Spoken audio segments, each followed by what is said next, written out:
Ya estamos. A ver, muchachos, voy a compartir. Ahí estamos. ¿Pueden visualizar la diapositiva? Sí, doctor. Perfecto. A ver, el día de hoy vamos a hablar también rapidísimo sobre métodos y técnicas de recolección. ¿Ok? Primero, tenemos que decir que los métodos y las técnicas de recolección son necesarias para cualquier tipo de investigación, ¿ya? Y el método y la técnica está directamente orientado a cómo vamos a obtener la información, es decir, los datos, ¿ya? Y por ende va a determinar en gran medida la calidad de dichos datos. Por eso es importante decir qué método y qué técnica es la adecuada. Sin embargo, tenemos que definir qué cosa es método y qué cosa es técnica. Bueno, el método es el medio o camino a través, a través del cual va a haber una relación entre el investigador o investigadora con el consultado, con la persona o con el objeto que se va a investigar.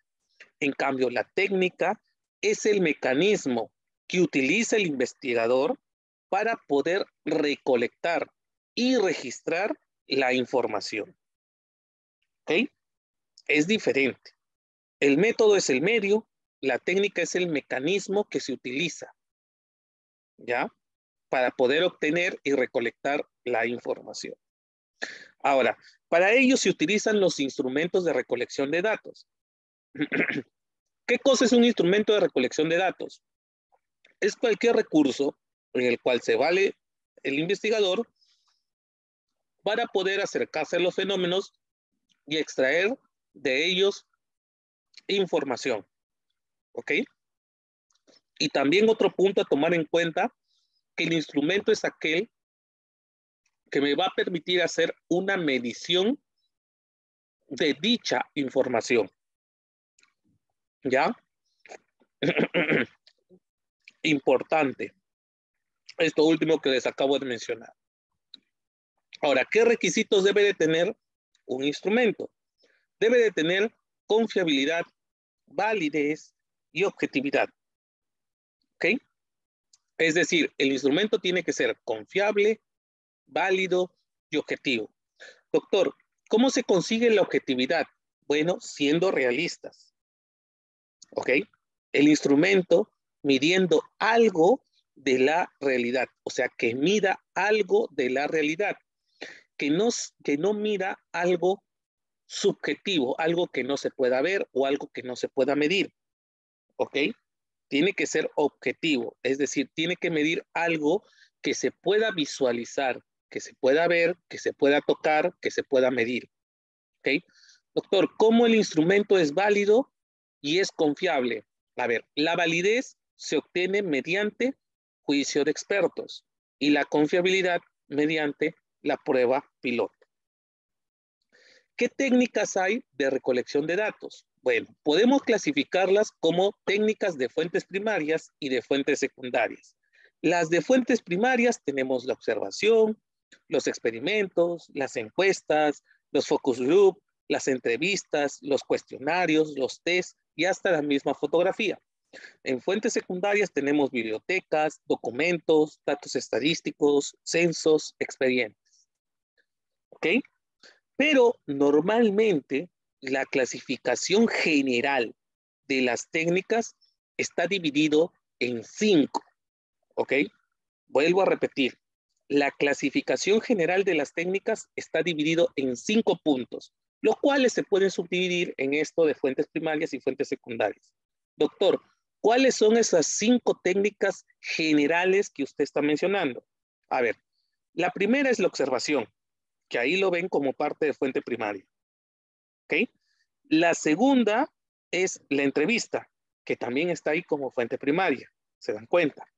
La tercera es el cuestionario, que también lo ven ahí como fuente primaria. La cuarta es el análisis documental, ¿ya? Que abarca, muchachos, abarca todo lo que ven ahí como fuentes secundarias, es decir, abarca bibliotecas, documentos, datos, censos, expedientes, ¿ok? El análisis, la técnica de análisis documental abarca todas las fuentes secundarias.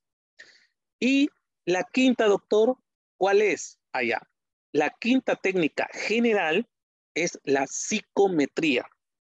Es decir, esos test que ustedes ven en fuentes primarias, pero que están destinados a obtener datos psicológicos. Por ejemplo, ansiedad, ¿no? Estrés, por ejemplo, en donde se van a utilizar test psicológicos.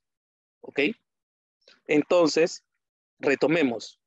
Hay 5 técnicas de recolección de datos generales. ¿Cuáles son esas 5? Observación, cuestionario, entrevista, análisis documental y la psicometría. Pero también las técnicas se pueden dividir en fuentes primarias y fuentes secundarias. Ahí tienen todas las fuentes primarias y tienen las fuentes secundarias. Pero también las técnicas se pueden dividir en cualitativas y cuantitativas. Dentro de las cualitativas tenemos la observación, el focus group y la entrevista, por ejemplo. Y dentro de las cuantitativas tenemos la observación, cuestionario, entrevista. Doctor, ¿por qué se clasifican cualitativos y cuantitativos? Pues porque tú puedes hacer con esas técnicas un análisis cualitativo o puedes hacer un análisis cuantitativo. ¿Ok? Ahora, vayamos a ver las principales, que normalmente son la observación, la entrevista y el cuestionario. ¿Ok? En ambas situaciones no se utiliza lo mismo, ¿ya? Y no está destinado para los mismos trabajos de investigación, ¿ya? A ver, vayamos por partes. ¿Qué cosa es la observación? Bueno, es el registro visual de algo que está aconteciendo en la realidad. ¿Ok? Prácticamente, esta técnica tiene que ser planificada y tiene que reunir los requisitos de validez y confiabilidad. Ahora, importante, va a depender del fenómeno que vamos a observar y el tiempo en el cual vamos a observar. ¿Cómo así, doctor? Por ejemplo, si yo quiero observar un fenómeno, ¿ya? O un acontecimiento que está pasando en un mismo momento, pero en diferentes lugares, yo como persona sé que yo en el mismo tiempo, en el mismo momento, ya a la misma hora, yo no puedo estar en los dos sitios a la vez. Por lo tanto, lo más seguro es que voy a necesitar a otra persona que pueda hacer la función de la observación en ese otro lugar en donde yo no puedo estar. Por eso es que se tiene que planificar bien la observación si es que pasa esto. Y se debe, por lo tanto, preparar a los observadores, si es que hay más. Normalmente la observación puede ser de 2 tipos, participante y no participante. Este es recontra fácil, muchachos. La participante es cuando el investigador se involucra en la técnica de la observación. Es decir, él mismo es el que va a observar el fenómeno. ¿Ok? Y el no participante es cuando el investigador no participa en este proceso. Estamos. Sino que tiene a otras personas que van a hacer esta técnica, es decir, van a hacer la observación. ¿Ok? Ahora, ventajas y desventajas de la observación. Ventajas.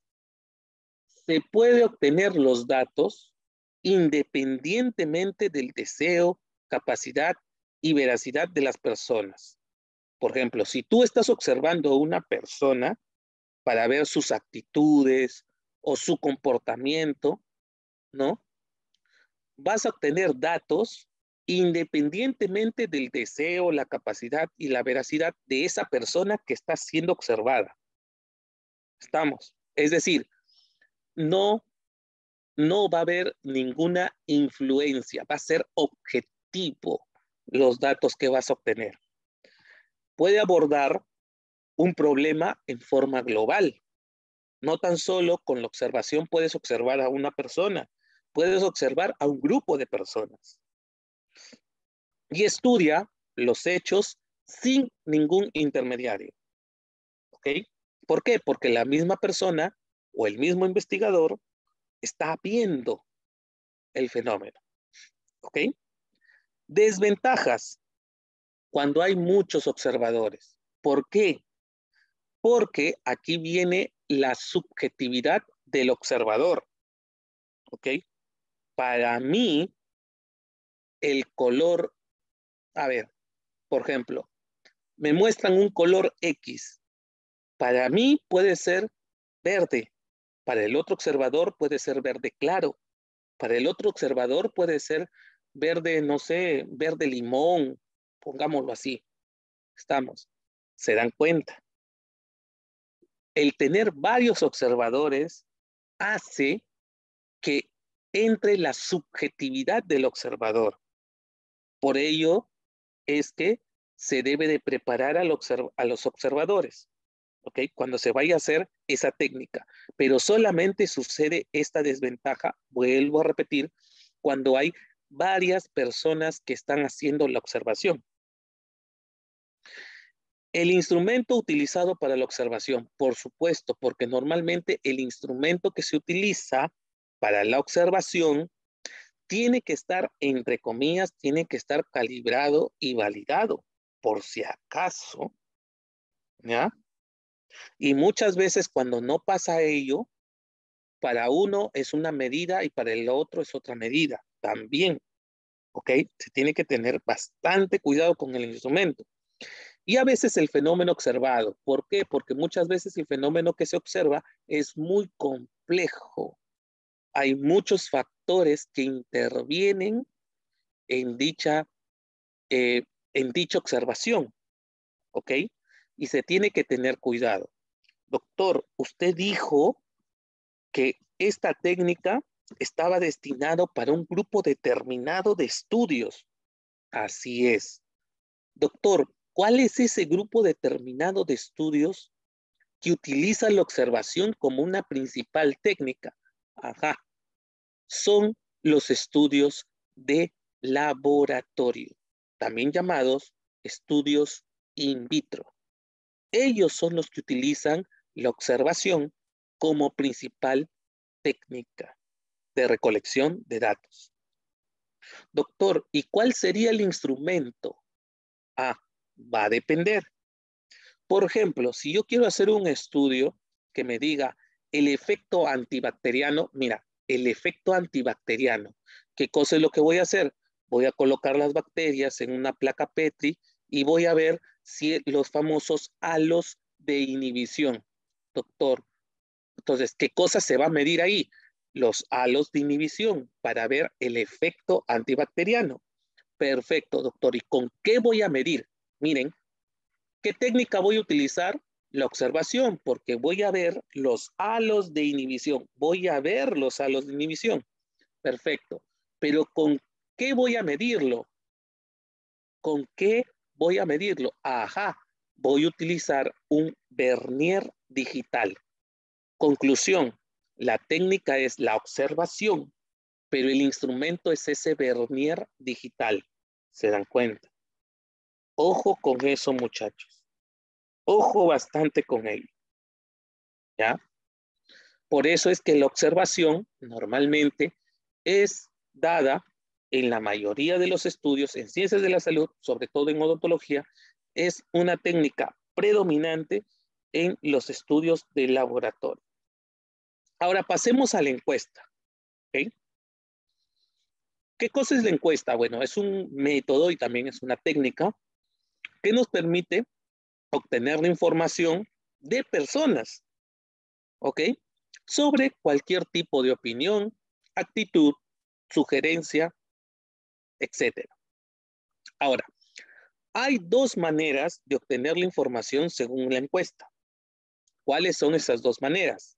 Mediante la entrevista y mediante el cuestionario. ¿Ok? La entrevista, vayamos primero a la entrevista. ¿Qué cosa es la entrevista? Bueno, es una comunicación interpersonal entre una persona y otra persona. ¿Ok? Pero estas personas se encuentran cara a cara. ¿Ok? Se encuentran presentes, se miran la cara. Esa es una entrevista. ¿Qué características tiene? Es eficaz. Permite, sobre todo este punto, permite aclarar la pregunta. O sea, si la persona que está entrevistando, ¿ya? Hace una pregunta y el entrevistado no lo entiende, puede decirle, disculpe, ¿puede repetirme la pregunta o me puede aclarar mejor la pregunta a qué se está refiriendo? Ajá, se puede aclarar la pregunta y puede ser aplicada a cualquier persona. ¿Ok? Normalmente en la entrevista se guía mediante un formulario de preguntas ya determinadas para orientar la conversación, porque en la entrevista es una serie de preguntas cara a cara. ¿Okay? Es como si fuese una conversación interpersonal que tiene una persona con otra. ¿Okay? Ventajas y desventajas. Desventajas. No permite analizar con profundidad temas muy complejos. ¿Okay? Es muy difícil que mediante una entrevista se determine relaciones causales. ¿Okay? Es decir, llegar a la causa de algo, digámoslo así. Y muchas veces la entrevista no toma en cuenta factores contextuales que pueden interferir la respuesta del sujeto. Por ejemplo, si hay mucho ruido, si el entrevistado ha venido estresado, cansado, ¿ok? También esos factores no los toma en cuenta en la entrevista. Ese es un problema también de la entrevista. Ahora, ¿qué ventajas? Bueno, es una técnica muy eficaz para obtener datos, ¿ya? Las respuestas son susceptibles a ser cuantificadas y pasar por un tratamiento estadístico.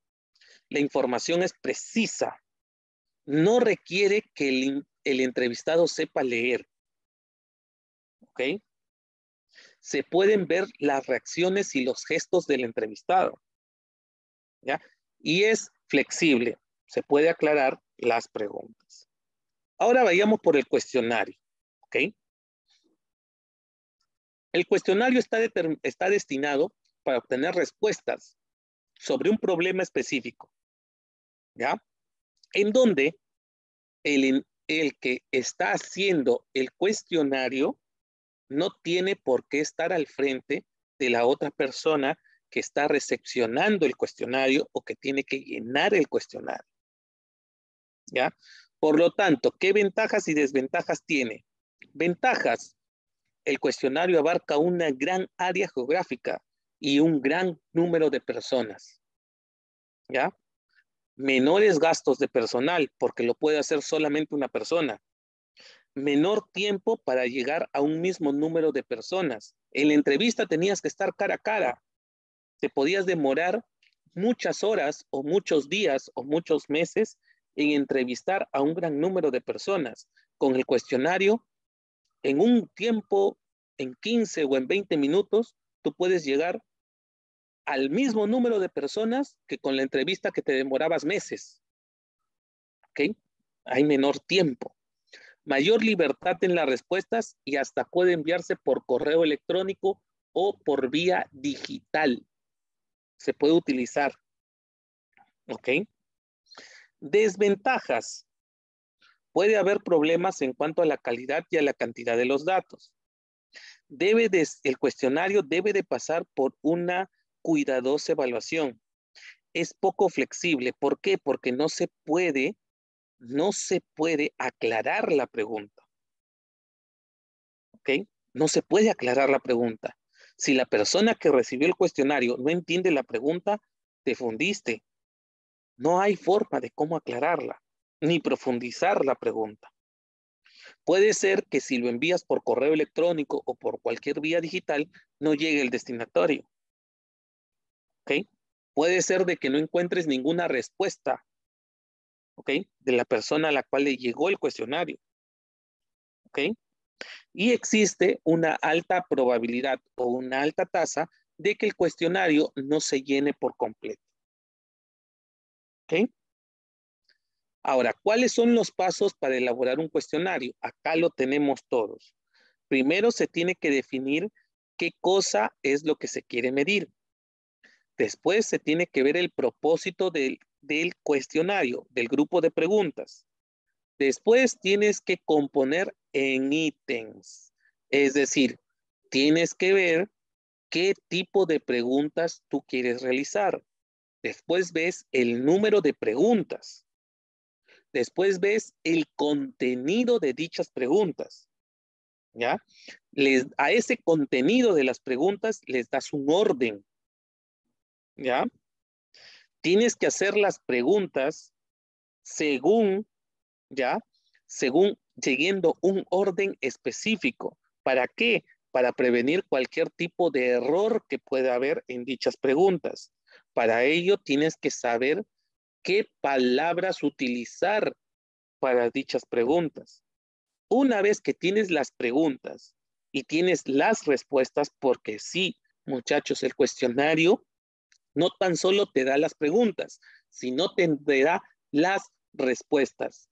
Por eso es que se dice que el cuestionario es muy parecido al examen que ustedes dan, ¿ok?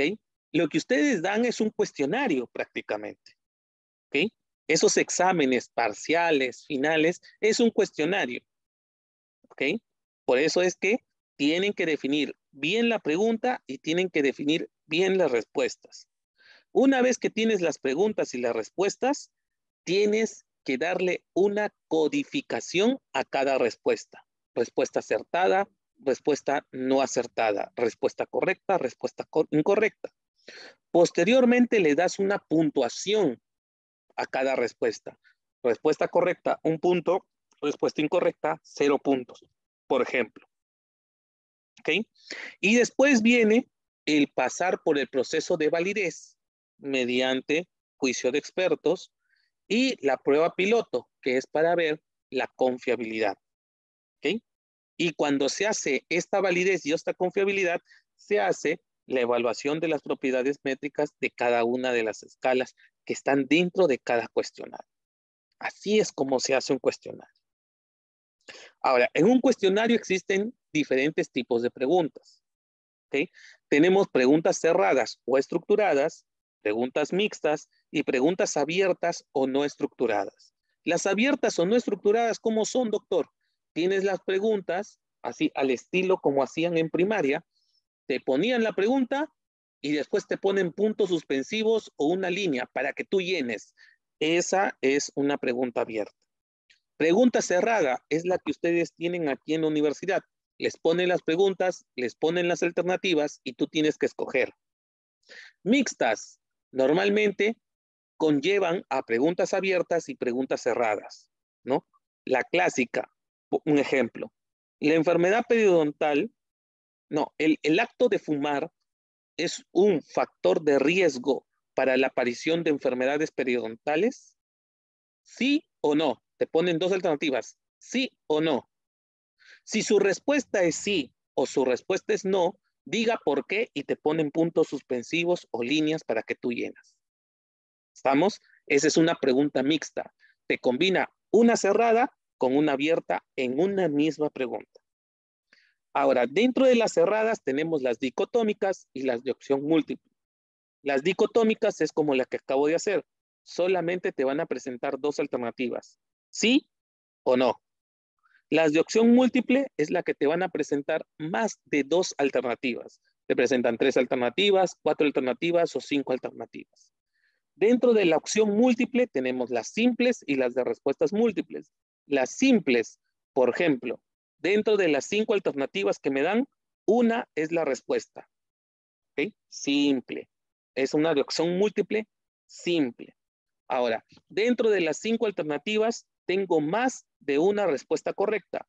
Respuestas múltiples. ¿Okay? Es recontra facilísimo. Y bueno, muchachos, eso sería todo. No sé si es que ha quedado claro, muchachos, o tienen alguna pregunta al respecto. Vuelvo a repetir, ¿ha quedado claro o tienen alguna pregunta?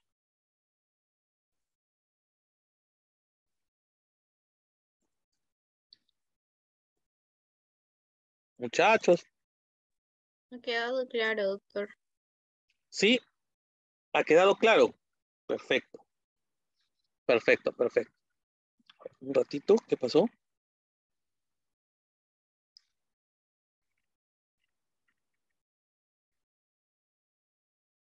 Ya, ok, perfecto. Entonces, a ver, vamos a pasar ya directamente